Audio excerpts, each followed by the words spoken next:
Welcome to Just the Word, where we're reading through the Bible in 1 year. And I'm Net. Today's reading will come from 1 Samuel chapter 17 and 18. 1 Samuel chapter 17. Now the Philistines gathered their forces for war and assembled at Sukkah in Judah. They pitched camp at Ephes Dammim between Sukkah and Azekah. Saul and the Israelites assembled and camped in the valley of Elah and drew up their battle line to meet the Philistines. The Philistines occupied one hill and the Israelites another, with the valley between them. A champion named Goliath, who was from Gath, came out of the Philistine camp. He was over 9 feet tall.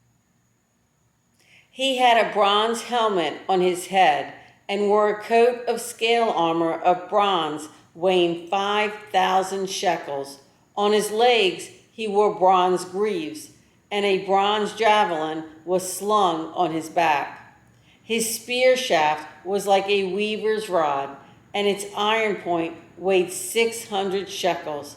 His shield bearer went ahead of him.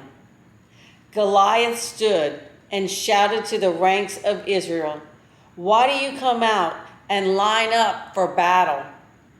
Am I not a Philistine, and are you not the servants of Saul? Choose a man and have him come down to me. If he is able to fight and kill me, we will become your subjects.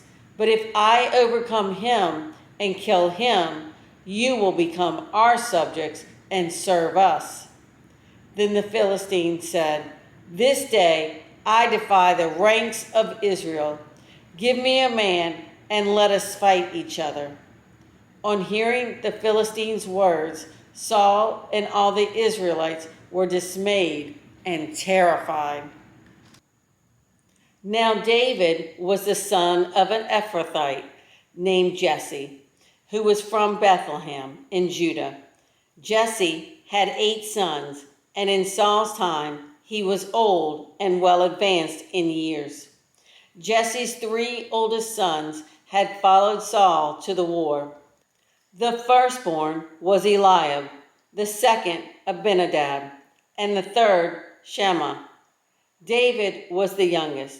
The 3 oldest followed Saul, but David went back and forth from Saul to tend his father's sheep at Bethlehem. For 40 days the Philistine came forward every morning and evening and took his stand. Now Jesse said to his son David, "Take this ephah of roasted grain and these 10 loaves of bread for your brothers and hurry to their camp. Take along these 10 cheeses to the commander of their unit. See how your brothers are and bring back some assurance from them. They are with Saul and all the men of Israel in the valley of Elah, fighting against the Philistines." Early in the morning, David left the flock with a shepherd, loaded up, and set out, as Jesse had directed.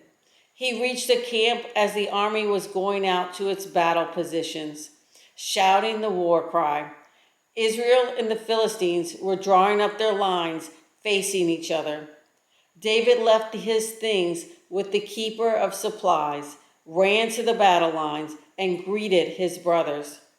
As he was talking with them, Goliath, the Philistine champion from Gath, stepped out from his lines and shouted his usual defiance, and David heard it. When the Israelites saw the man, they all ran from him in great fear. Now the Israelites had been saying, "Do you see how this man keeps coming out?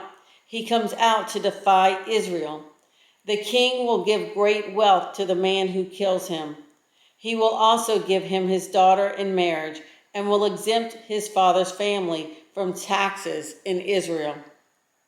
David asked the men standing near him, "What will be done for the man who kills the Philistine and removes this disgrace from Israel? Who is this uncircumcised Philistine that he should defy the armies of the living God?" They repeated to him what they had been saying and told him, "This is what will be done for a man who kills him." When Eliab, David's oldest brother, heard him speaking with the men, he burned with anger at him and asked, "Why have you come down here? And with whom did you leave those few sheep in the desert? I know how conceited you are and how wicked your heart is. You came down only to watch the battle." "Now what have I done?" said David. "Can't I even speak?" He then turned away to someone else and brought up the same matter, and the men answered him as before. What David said was overheard and reported to Saul, and Saul sent for him. David said to Saul, "Let no one lose heart on account of this Philistine. Your servant will go and fight him."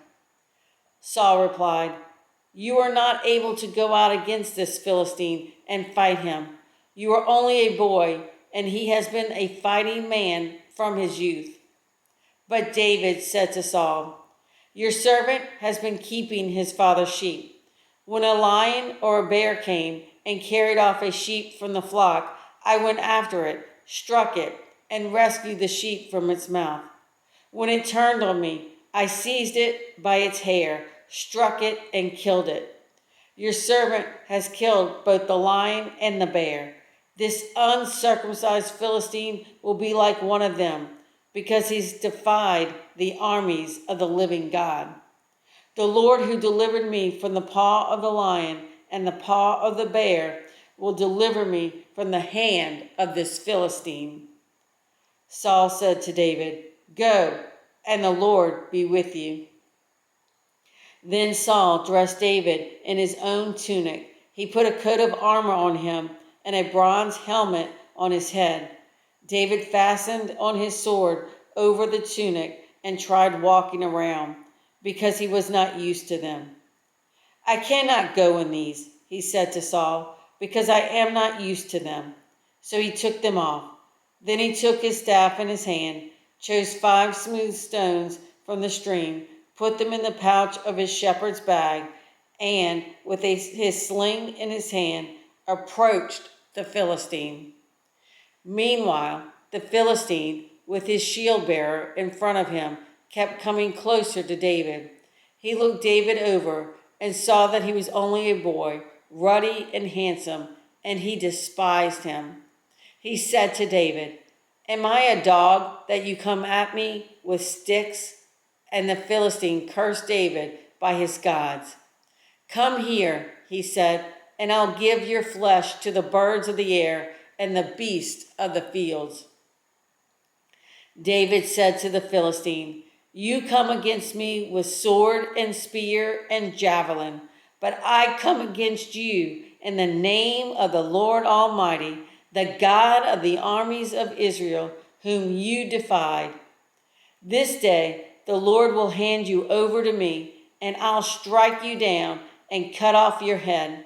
Today I will give the carcasses of the Philistine army to the birds of the air and the beasts of the earth, and the whole world will know that there is a God in Israel. All those gathered here will know that it is not by sword or spear that the Lord saves, for the battle is the Lord's, and he will give all of you into our hands." As the Philistine moved closer to attack him, David ran quickly toward the battle line to meet him. Reaching into his bag and taking out a stone, he slung it and struck the Philistine on the forehead. The stone sunk into his forehead, and he fell face down on the ground. So David triumphed over the Philistine with a sling and a stone. Without a sword in his hand, he struck down the Philistine and killed him. David ran and stood over him. He took hold of the Philistine's sword and drew it from the scabbard. After he killed him, he cut off his head with the sword. When the Philistines saw that their hero was dead, they turned and ran. Then the men of Israel and Judah surged forward with a shout and pursued the Philistines to the entrance of Gath and to the gates of Ekron. Their dead were strewn along the Sharon road to Gath and Ekron. When the Israelites returned from chasing the Philistines, they plundered their camp. David took the Philistines' head and brought it to Jerusalem, and he put the Philistines' weapons in his own tent. As Saul watched David going out to meet the Philistine, he said to Abner, commander of the army, "Abner, whose son is that young man?" Abner replied, "As surely as you live, O king, I don't know." The king said, "Find out whose son this young man is." As soon as David returned from killing the Philistine, Abner took him and brought him before Saul, with David still holding the Philistine's head. "Whose son are you, young man?" Saul asked him. David said, "I am the son of your servant Jesse of Bethlehem." 1 Samuel chapter 18. After David had finished talking with Saul, Jonathan became one in spirit with David, and he loved him as himself. From that day, Saul kept David with him and did not let him return to his father's house. And Jonathan made a covenant with David because he loved him as himself. Jonathan took off the robe he was wearing and gave it to David, along with his tunic and even his sword, his bow, and his belt. Whatever Saul sent him to do, David did it so successfully that Saul gave him a high rank in the army. This pleased all the people and Saul's officers as well. When the men were returning home after David had killed the Philistine, the women came out from all the towns of Israel to meet King Saul with singing and dancing, with joyful songs and with tambourines and lutes. As they danced, they sang, "Saul has slain his thousands, and David his tens of thousands." Saul was very angry. This refrain galled him. They have credited David with tens of thousands, he thought, but me with only thousands. What more can he get but the kingdom? And from that time on, Saul kept a jealous eye on David. The next day, an evil spirit from God came forcefully upon Saul. He was prophesying in his house while David was playing the harp, as he usually did. Saul had a spear in his hand, and he hurled it, saying to himself, "I'll pin David to the wall." But David eluded him twice. Saul was afraid of David because the Lord was with David, but had left Saul. So he sent David away from him and gave him command over 1,000 men, and David led the troops in their campaigns. In everything he did, he had great success because the Lord was with him. When Saul saw how successful he was afraid of him. But all Israel and Judah loved David because he led them in their campaigns. Saul said to David, "Here is my older daughter Merab. I will give her to you in marriage. Only serve me bravely and fight the battles of the Lord." For Saul said to himself, "I will not raise a hand against him. Let the Philistines do that." But David said to Saul, "Who am I, and what is my family or my father's clan in Israel, that I should become the king's son-in-law?"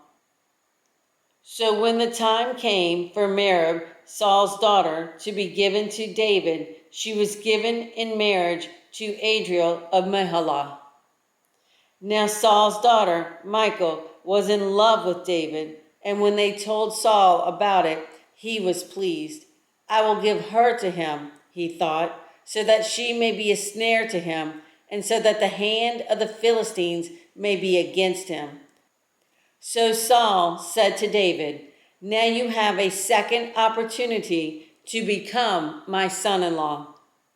Then Saul ordered his attendants, "Speak to David privately and say, 'Look, the king is pleased with you, and his attendants all like you. Now become his son-in-law.'"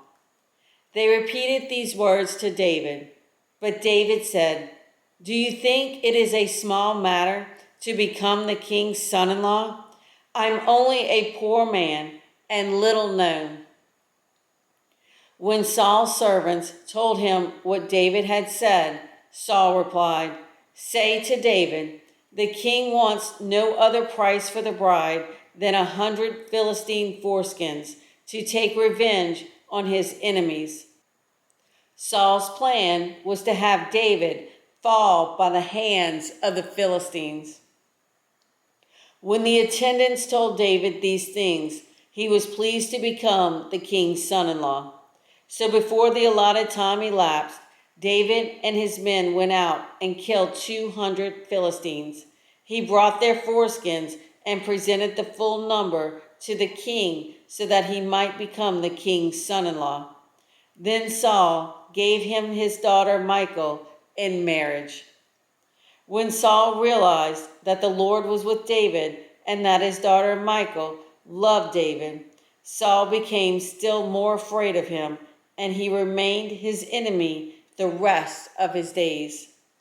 The Philistine commanders continued to go out to battle, and as often as they did, David met with more success than the rest of Saul's officers, and his name became well known. Thanks for joining Just the Word. See you tomorrow.